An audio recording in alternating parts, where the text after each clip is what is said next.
Magandang hapon mga kabay. So meron po akong approve dito mga kabay, 39232 letter E. Ayan.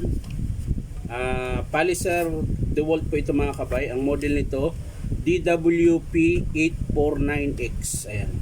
So ang papalitan natin dito mga kabay, armature. Ayan. Ito yung bago.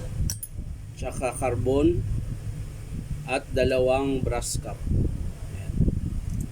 So yun po yung papalitan natin dito mga kabay. Tara, samahan nyo po ako. So sa magtatanong pala kung magkano yung armature nito mga kabay, ang presyo ng armature ay 1,700.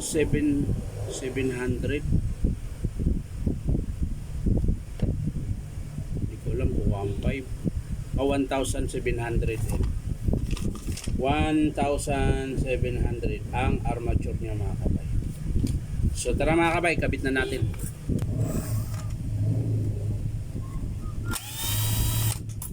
Yan na mga kabay. Buksan na po natin. So ayan po. Ito po yung papalitan natin na armature mga kabay. So, ito yung bago. Ayan. So ikakabit po natin ito mga kabay dito. So ganoon din po mga kabay, yung armature niya may kasama na rin bearing, ayan, likod tsaka harap, ayan, may bearing na po. So hindi na kayo mahirapan magkabit mga kabay, salpak lang kayo ng salpak. Lalagay na natin mga kabay. Ayan. Tapos syempre yung gearbox.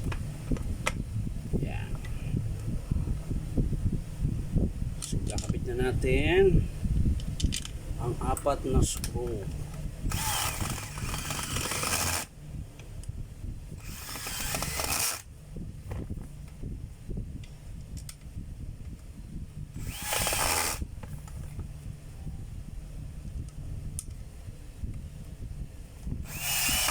Ayan. So ayos na mga kabay. Nakabit na po natin yung carbon nya. Ayan po. Ikakabit na po natin ng carbon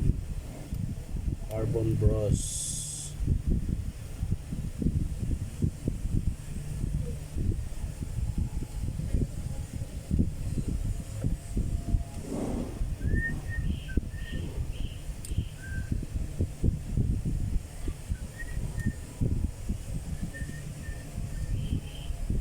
Yan, kapila din po mga kabay.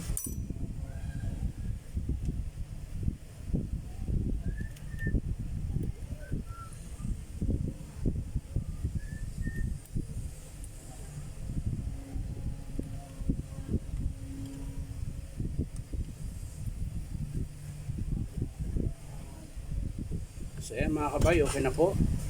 So titesting na po natin mga kabay yung pinagpalitan ng armature. Yan. Tapos testing po natin.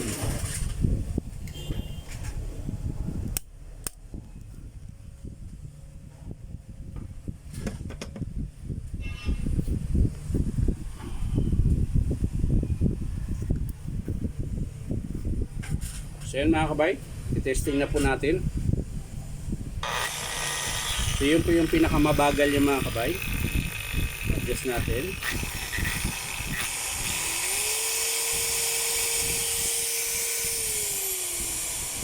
So yun yung pinakamalakas niya, 3,500. Ayan.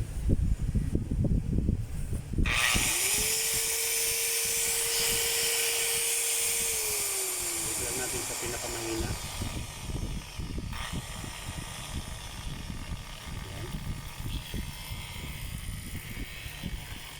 So yan lang mga kabay, maraming salamat sa panonood at pa-like and share na rin po.